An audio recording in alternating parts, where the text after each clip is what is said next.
Google Developer Student Clubs train hundreds of thousands of university student developers globally while having fun getting to know other students at their school. Google selects students with strong leadership skills from across the globe once a year to start a club on their campus. These leads believe knowledge is power and that technology can do extraordinary things for the world. They take on the responsibility to help students learn and empower each other to solve real problems around them. Students can participate in the annual Solution Challenge by Google developers to solve for one of the United Nations Sustainable Development Goals. Join us in building a global community for students in technology.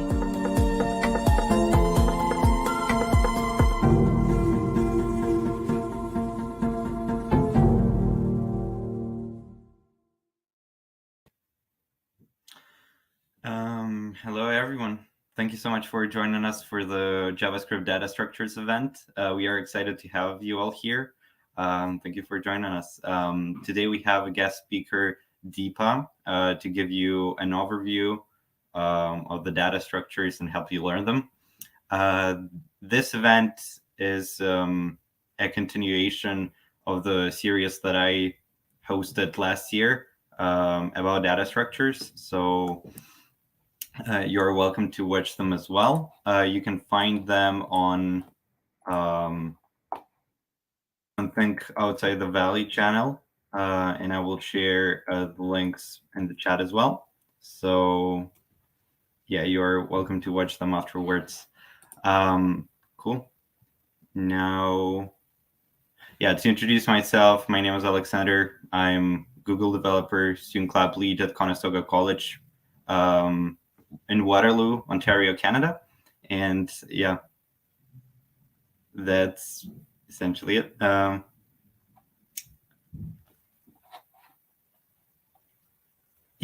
can you bring Deepa on the screen, please? Yeah, thank you.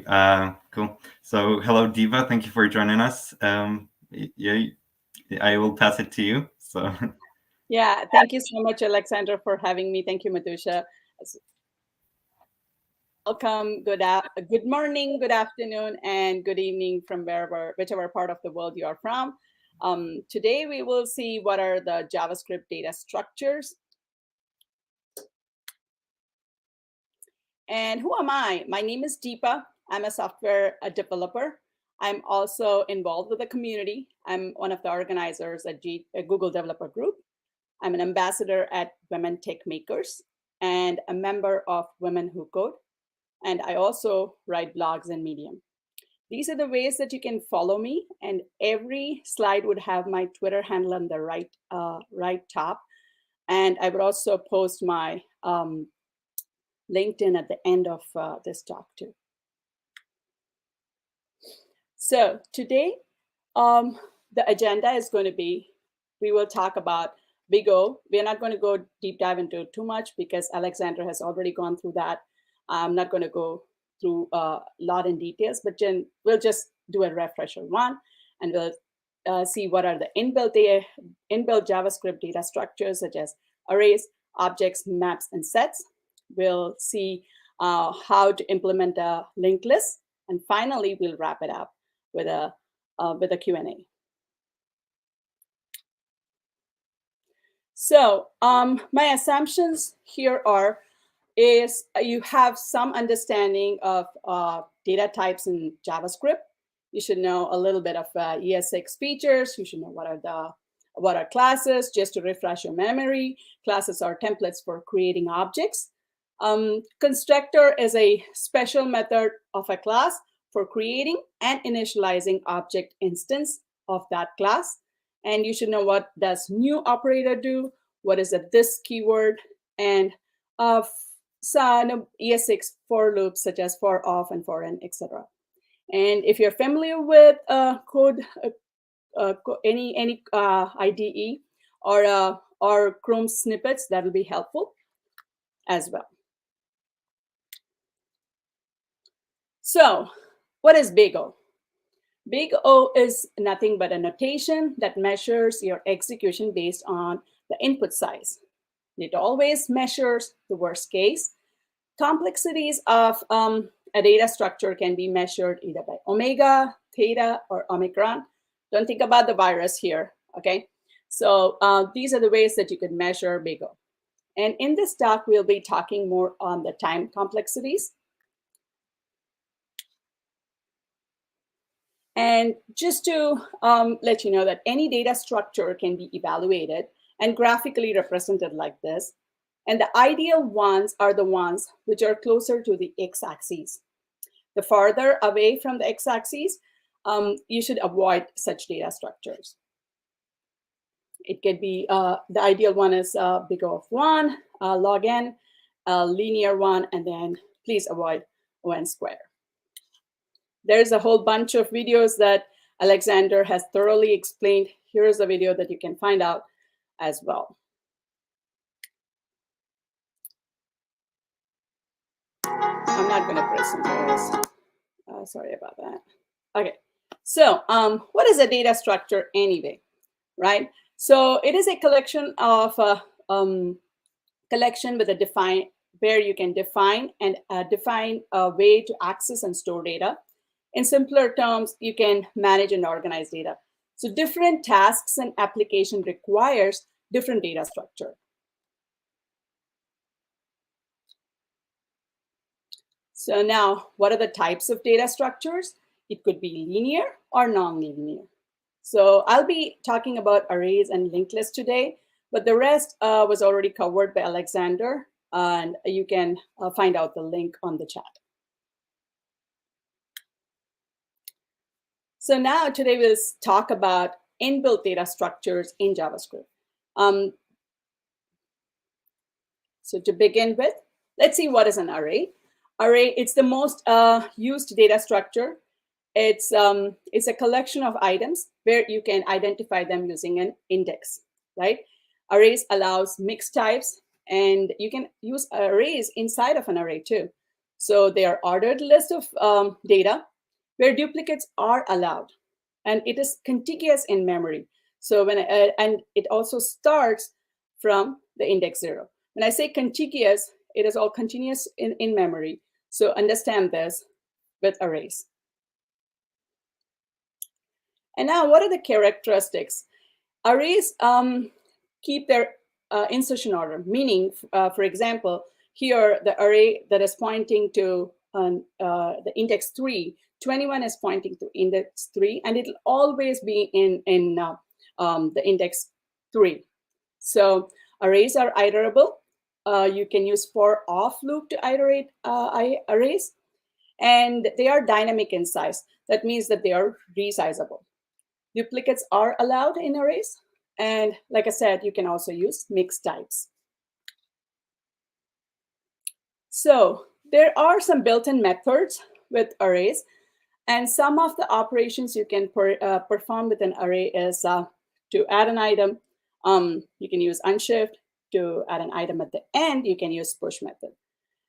There is also something that you could do when you want to remove an item. You are from the first item on the list.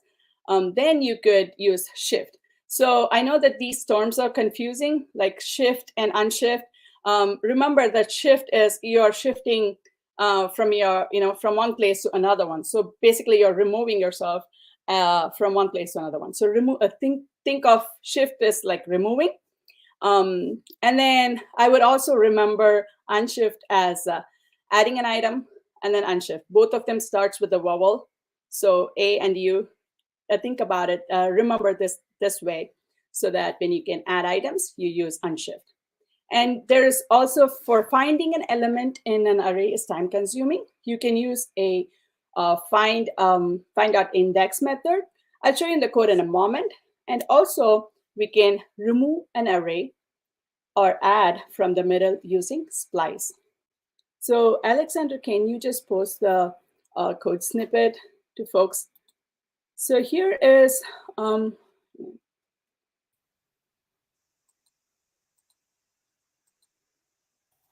you guys see my code snippet or no?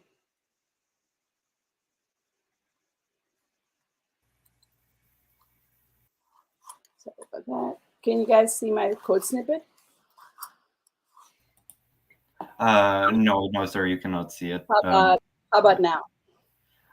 No, it's your blank screen. Yeah. Yeah, I think, let me drag it. Let me drag and drop. Sure, no Can you worries. see it now? Yeah, now we can see your browser. Okay. Sounds good. Yeah, the links are in the chat. So these Yeah. are just like sandbox. You can You can fork it. afterwards follow along. Yeah. And here I have all the examples here for, you can also change this thing here. Okay, so that. Okay. Yeah. So let's get started with this. For example, if there's a console at the end, so please pull over and see this. I have an array with a few items here, and I'm trying to console log and see the list of the number of items inside the array. If you see, there are 5 items starting with index 0, right? It's showing it as bread, milk, etc. So to find the length of the array, you could use array name shopping.length. And to find an element at index 2, you could also use the index number here. So if you do that, it's going to show cheese here. And then if you want to iterate over an array, you would use for of loop. And this is a new syntax for in ES6. There are 3 types of loops that are available: for of, for in, and for each. You can use for of for iterating over an array. And you see it's all listed here. And then to add an array from, you can also use array name dot push. So note that when I do that, it is getting added. Cheese is getting added at the top of the list. And you see there are 2 items with the same name, cheese. So duplicates are allowed in array. So to add an item at the start, you would use unshift. Remember, I said that adding at the beginning, add and unshift starts with the vowel. So remember it that way. So when I do that, it's going to show up here. Let me see if I can do this on a different window. So with that, so I think if you go ahead and do this, so, and I have to do console log. Sorry about that. So when I do this, if you see, bagel is listed here, right? So that's one thing that I wanted to show. Bagel is on the top of the list, and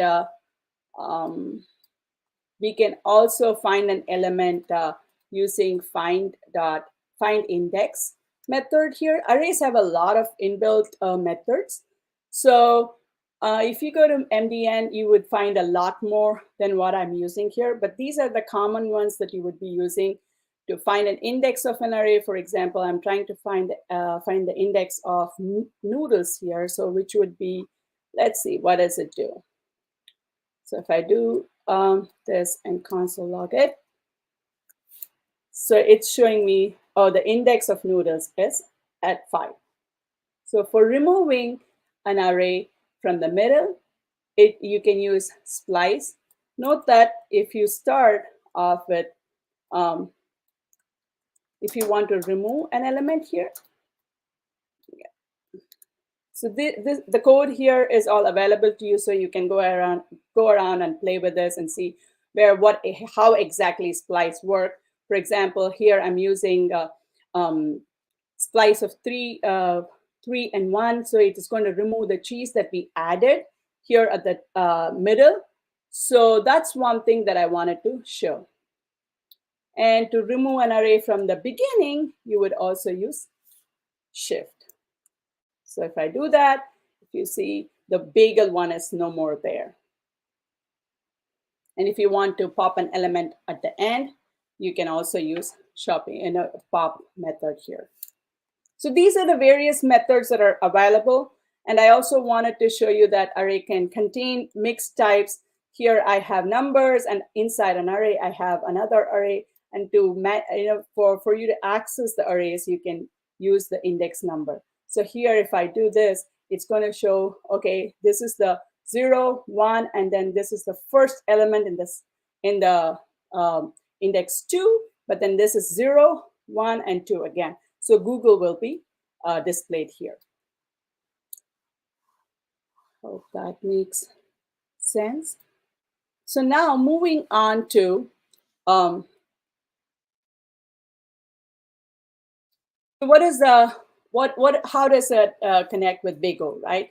So when you add or remove an element from the beginning or middle, it's going to be in linear time. But when you add or remove at the end, it's going to be at constant time. So arrays are efficient when you are trying to do any operations with O of 1.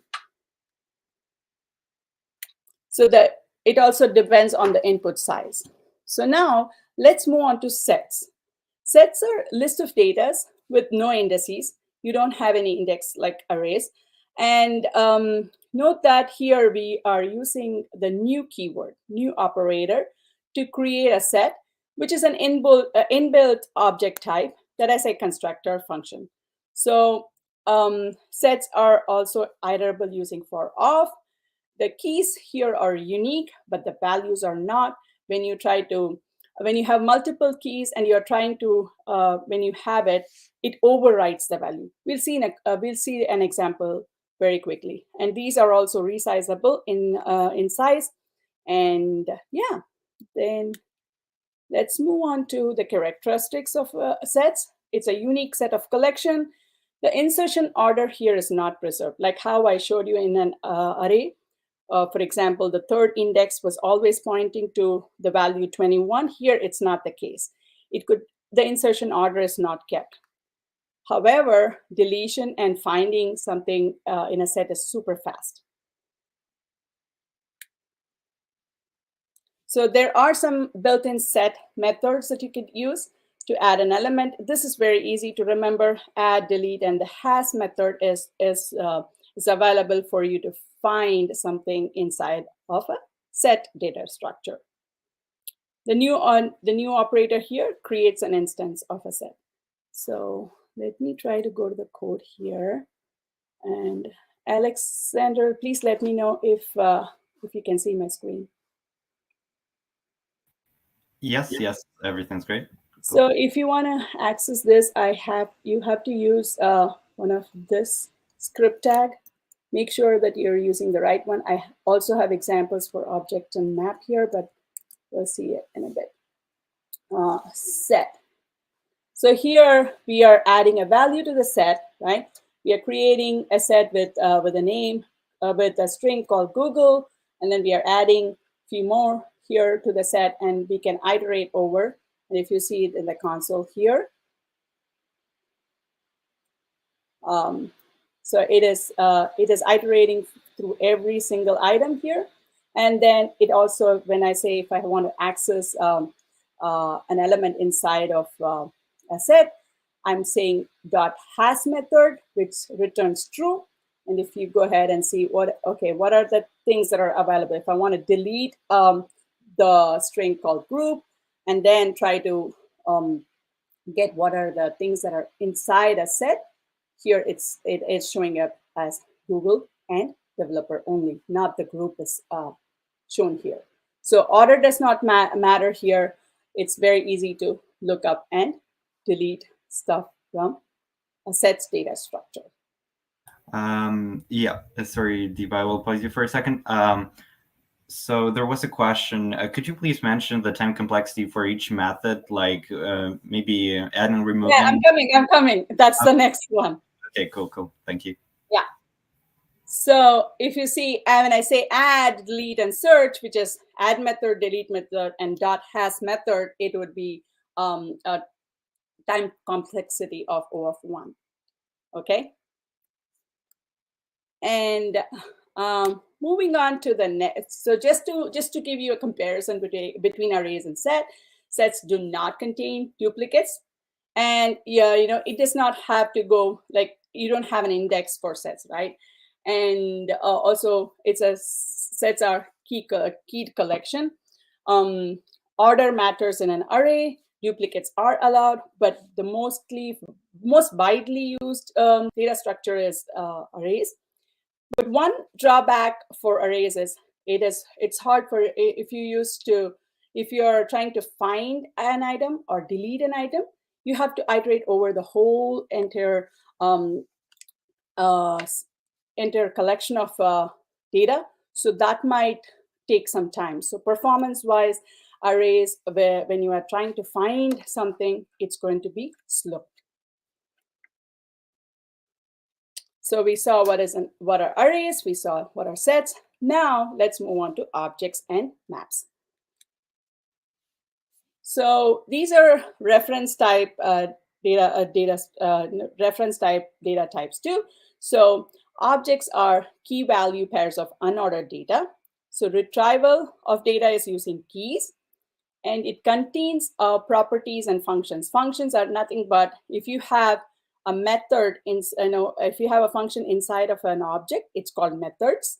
And here, how do we retrieve data from an object? You either use dot notation or a bracket notation. And like I said, it's unordered key value pair items. You can access using properties. And here you would use for in loop. And keys must be unique. Here in objects, multiple properties can have the same value. So values need not be unique here in this case. So here's an example that I have. So I have a object with a name called person, and then I have a property with name. Note that here I'm using an array, and there's also another property with age. It can have, like I said, it can have methods, and if you see, I'm using object literal.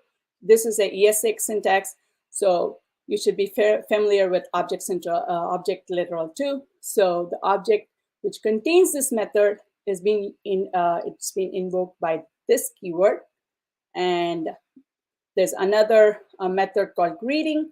And if you see in the output, I think you have the code. If you go ahead and try to see how it works, you can also change the value here for the array, and then try to manipulate and see that. And like I said, how do you access an array? How do you access an object? You can use the dot notation and the bracket notation here. But dot notation is more widely used over bracket notation because sometimes you tend to make typos when you try to use those codes. And you can also access methods of an object using the method name here. So yeah, here with objects, searching for a value, then we need to go through the entire list, entire item. So it would be O of n, but then adding or deleting or accessing, like how I said in the previous slide, it's going to take linear time. Now, moving on to sets. These are also ordered key value pairs of data. You can iterate over an array of maps using for of. Keys are unique, like before, and then you can have multiple keys. When you have multiple keys, it overrides them. So yeah, it is mainly used for pure storage. For example, if you want to store something, you don't want to have any functionality, then this would be a better choice. So here is an example for maps. I have a map that has I've created. I think I've made a mistake here. Sorry about that, guys. It should be map here. it should have, it has latitude and with a value here. And then you can also create a map with objects. And then you can also you can also have object inside of a map too. So like I said, you can have, you can iterate through maps. And then if you write, if you try to have the same value, it'll overwrite them. So what is search for value? If you're trying to search for something, we need to go through every single item here. And that's why it would be linear time. And then the has, get, or set method, which you would see in the code snippet, would have constant time. So when would you use maps? Maps, you would use maps when you want to preserve the order, and it's only for accessing. When you don't want to store any, when you don't want any functionality, then you could use maps. They are very fast in certain cases. However, objects are very commonly used. It can contain data types such as integer, strings, or symbol. It is, the order is not preserved here, and it's meant for functionality. So we talked about, so far we talked about built-in data structure.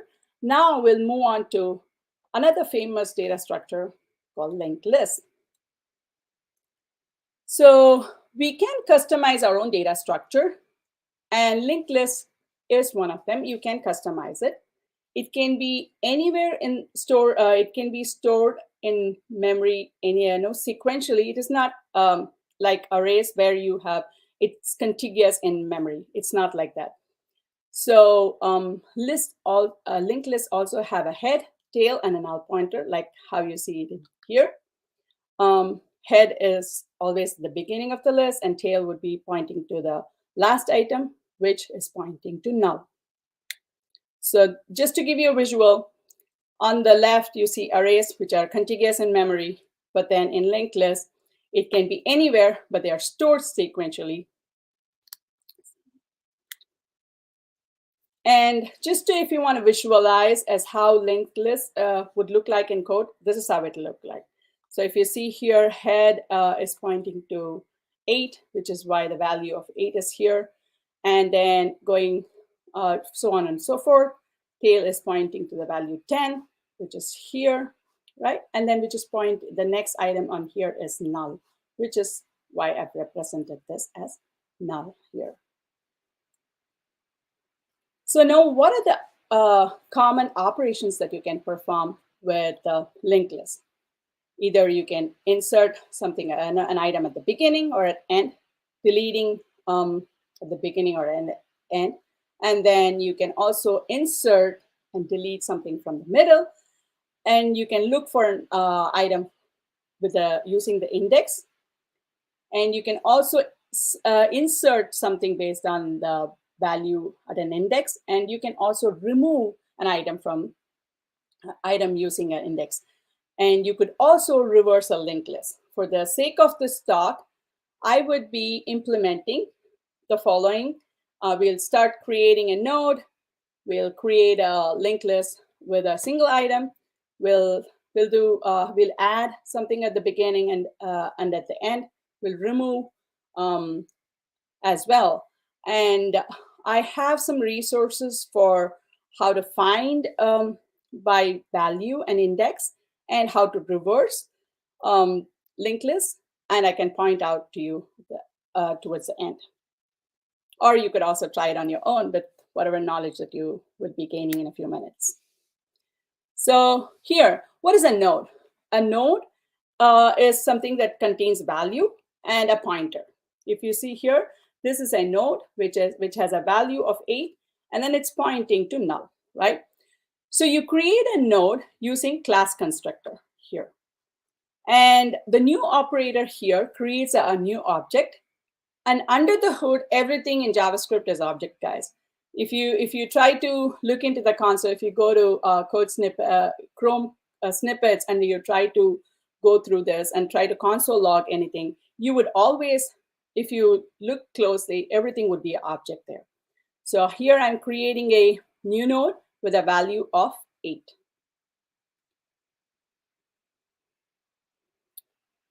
Now, this is, so here, I just wanted to show this. This dot value is the current value here.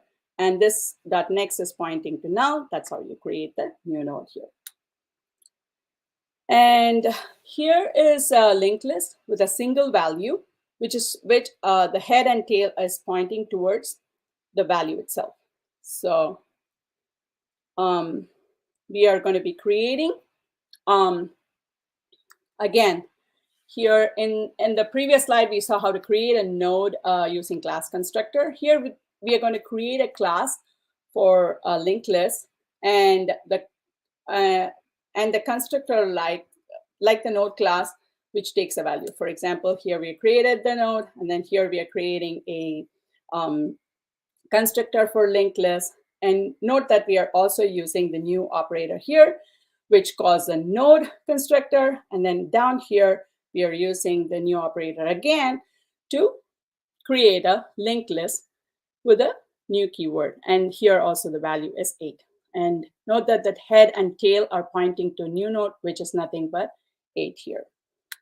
And the length is also 1. So now let's see how to add an item. Oleksandr, is there any questions so far? Because this is going to be, the next few slides are going to be a little bit more intense. If not, I can move along. So sorry, it was just a small technical delay. Yeah, there is a question actually. One question. So, what's the benefit of a linked list over a set, dictionary, or other data structure like an array? Okay, I am here to talk only about the JavaScript. I'm if you want to compare between two different languages, every language has its own pros and cons. I have not used dictionaries, so I would stick on with JavaScript linked list here. Yeah, but like maybe let's rephrase the question. What's the benefit of a linked list over an array? I'm coming to that. Just give me a minute. So let's see how we can add an item at the end. Just focus on this code. Just focus on the animation first. Then we can start looking into the code. So here, to add an item, we check two things. One, to see if the tail and head are pointing to null, right? And then if it is not, then it'll create a new node, right? Otherwise, if there is already items on the linked list, what it does. So here, if you see, it points to this dot tail dot next, which is here, right? Number 6, and which is the new node, right? And this dot tail is now pointing to new node. And what happens is when you do that, it gets incremented and you return the entire list. I hope it made sense. So if you have not watched the animation once again in the recorded ones, and so that you would get more idea about this. Adding an item is like this in an array. So you have to check for two conditions, whether there's any item already on the list or not. Otherwise, it creates a new node. If not, then it'll make sure that the tail is pointing to the new node. And then you have to increment the list. So now, adding an item to the start, right? This is very similar to adding to the end. Here also you check if there are no items on the list, then you point to new node.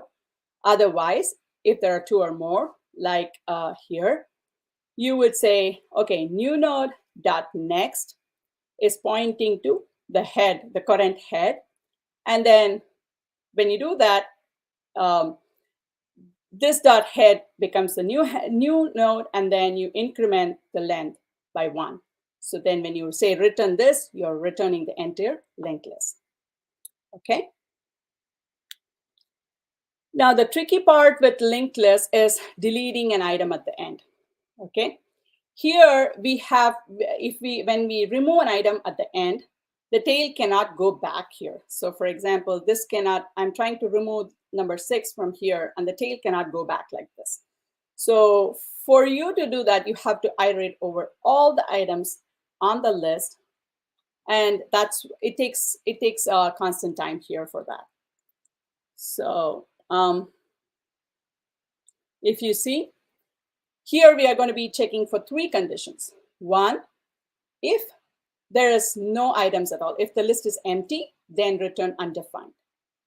2, if there are items, 2 or more items, then we create a couple of variables, which is current, which is creating a variable called current, and previous, which will be pointing to head. While this is there, we have to iterate over the array, whole list of items, linked list.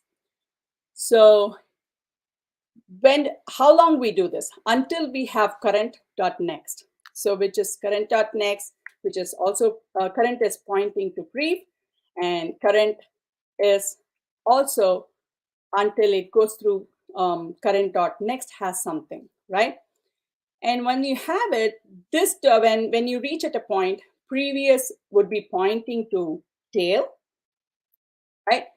And then when you have tail.next, then it points to null, then you decrement this.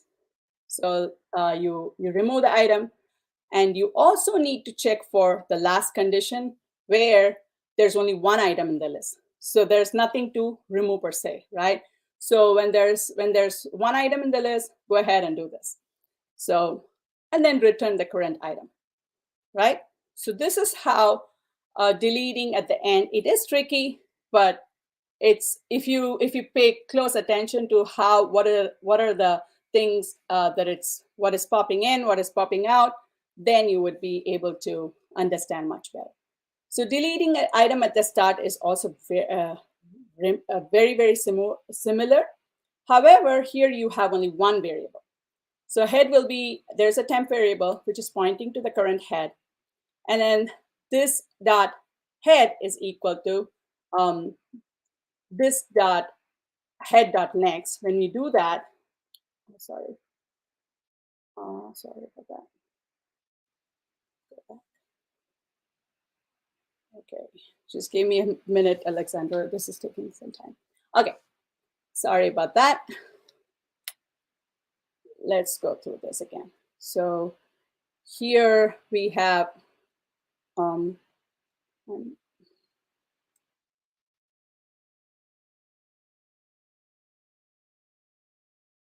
just give me a minute.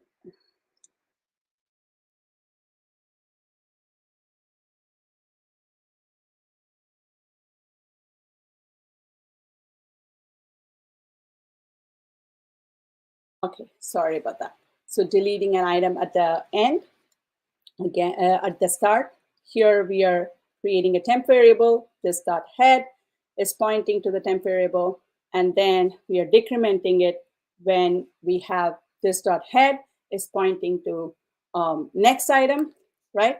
And then we decrement it, and we also check if there is any if the list is empty or not. So similar concept, similar operation, and then we return temp here. So now, so searching for a value, then we need to go through the entire list again. So you will have a linear time. Here it becomes very, very linked list has benefits if you are trying to add or remove at the beginning, right? So let's see when would you use every data structure has its own benefits. So when would you use a linked list over an array, right? All these operations such as pushing an item in an array or removing it or searching by index are all big O of 1. And for linked list, it's only adding at the end and adding at the end and start, and removing at the beginning would be beneficial. If I don't know what would be your use case, it depends on what kind of operations that you want to perform. And based on that, each of these data structure has its own benefits. However, having said this, it also depends on the input size.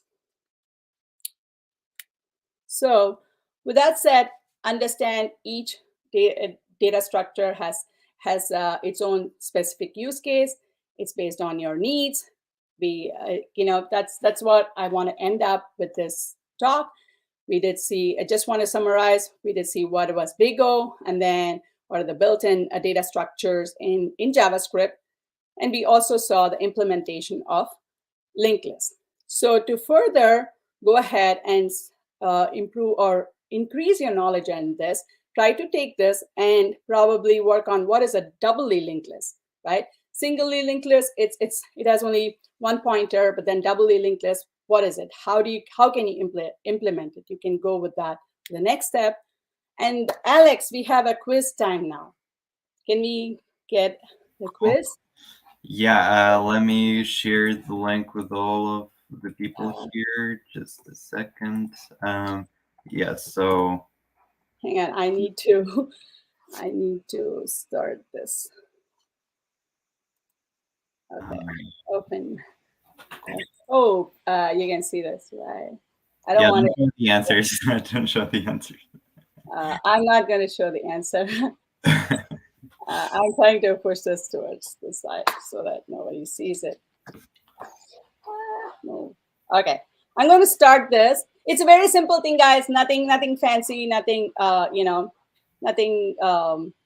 It's just that I want you to just know that whatever I've said, only I've made it as a question. So can we start the quiz, Alex? Let me. Can I start it? No, I have to start this. So if I activate it, it's going to be for only certain time. So let me know once everybody is in there. I don't see any participants yet. I see. Yeah, please. Click on the link. It's going to be very, very, very short. It's just that I just want you to know. I just wanted to see if you guys understood something on this. So I have Jane here. I have Akash here. It's not anything to test your thing. It's okay if you do make mistakes, but you can rewatch this thing and understand. And also these code snippets are there with you. Try to play around with it and see. I have more people now. Yeah, we will update the description of the video and put the code snippets in there as well, so you can follow them later. Can one of you share the screen with the quiz? Because it would be nice to see a visual of it. I'm going to be starting the quiz in a moment. So can I go ahead and start? Alex, can you share your screen with the quiz? No, I will not be able to. Okay, let me see if I can do that for you, Alex. Although I will try it. Give me a second. I have to start this quiz if I can. Maybe if I start, I can. I've started the quiz. Here's the first question. I don't have the answers yet, but I can share this like this. Is that fine? Because I don't want to see. I don't want them to see the answers. Okay, let me quickly. Slides, video file.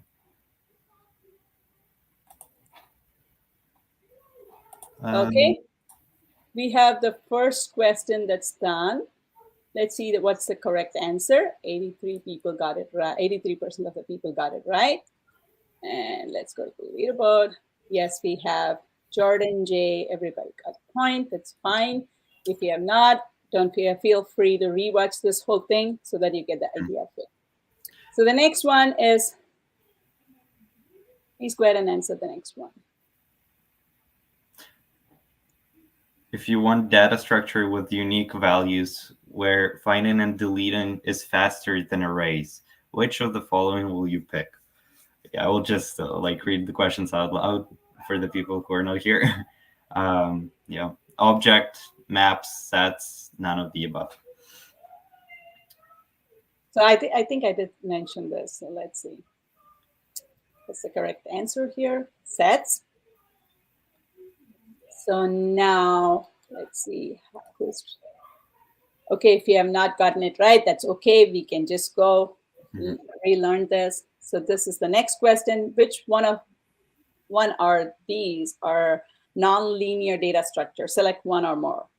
So I did say this. Non-linear, guys.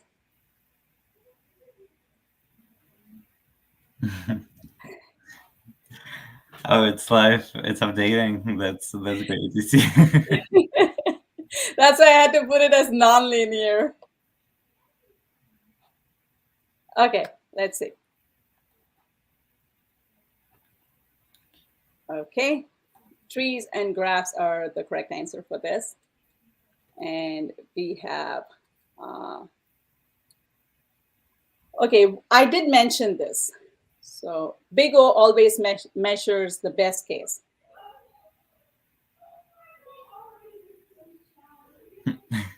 Okay. We have 4 seconds left.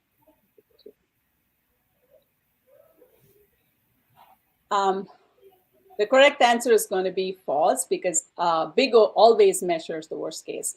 I can point you out to one of my articles that I wrote. The last one here. Which one is similar to sets data structure? Hint, here it uses new operator. Cool.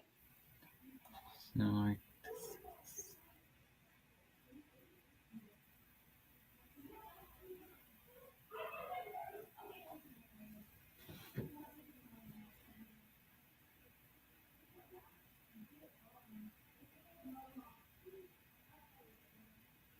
Okay, those of you who got it right, congratulations. Thank you so much. I'm going to finish the quiz. And thank you so much, guys. Thank you so much for doing this. I really appreciate it. And Alex, I have something to show here. So if you guys can, okay. So what you can do is, if you are confused with, I wrote a series of JavaScript data structures articles. You can go ahead and start with, there's something that I wrote with what is a big O notation. If you want to read more through it, and if you're confused whether it is big O always measures worst case, why I have written those things in the article, please go ahead and read through this. And for reversing a linked list and finding it by index and value, I have the code as well as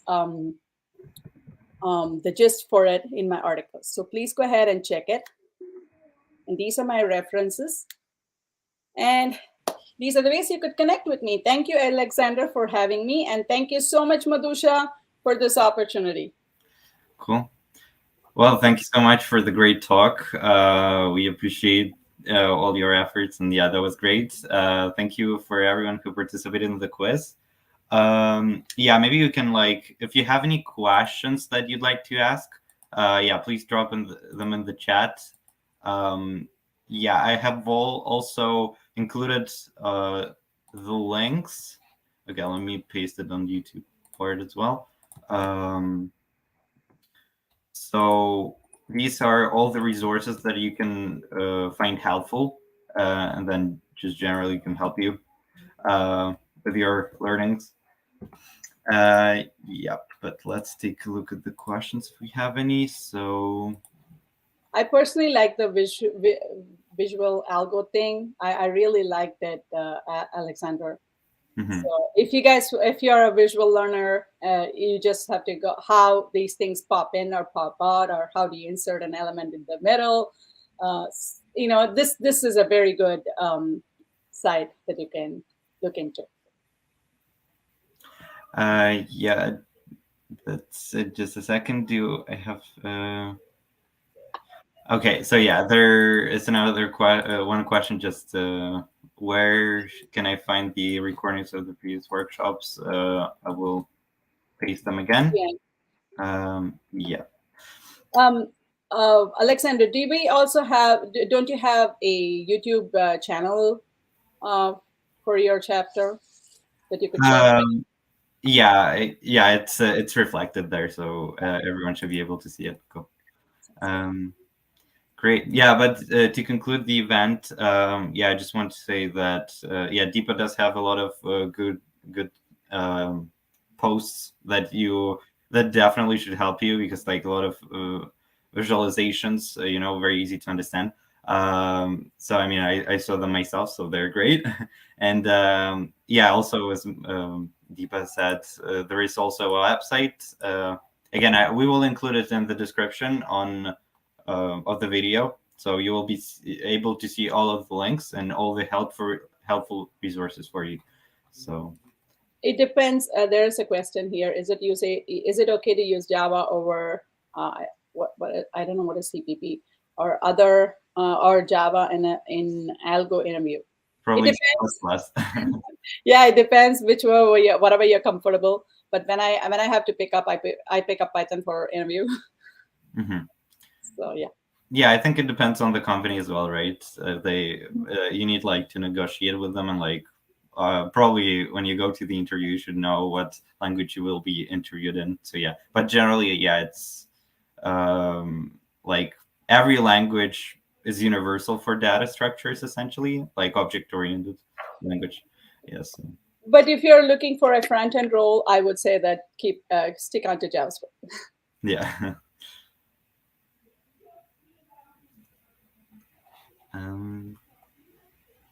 Cool. And if you want to learn something with Java data structures, especially, I would say that go watch Mash Hamadani's videos. His videos are really great. It's all very short and crisp, so it's got a lot of information there. Mm-hmm.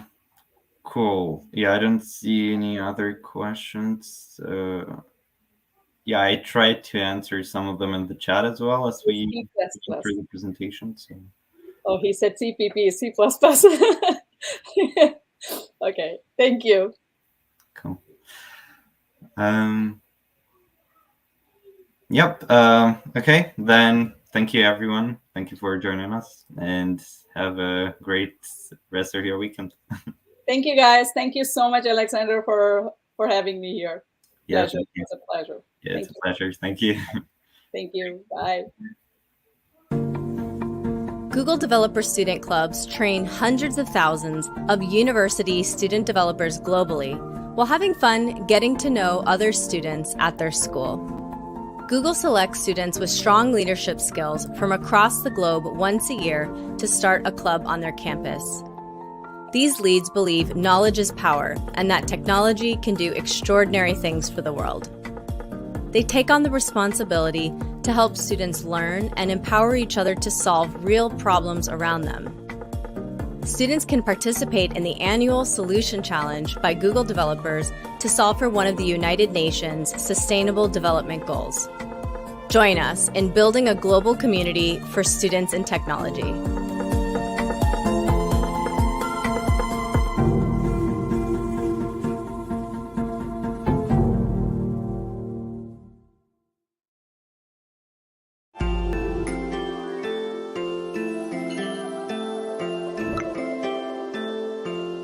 Hashcode is back. Hashcode is a team-based competition with 2 single problem rounds. To compete, you'll form a team of 2 to 4 people and work together to solve an optimization problem. You won't want to miss the excitement of Hashcode, which sees nearly 100,000 programmers competing simultaneously around the world. Join a global community of more than 400,000 developers. Approach and solve problems in creative ways, grow your programming skills, and most importantly, have fun. Register for Hashcode today.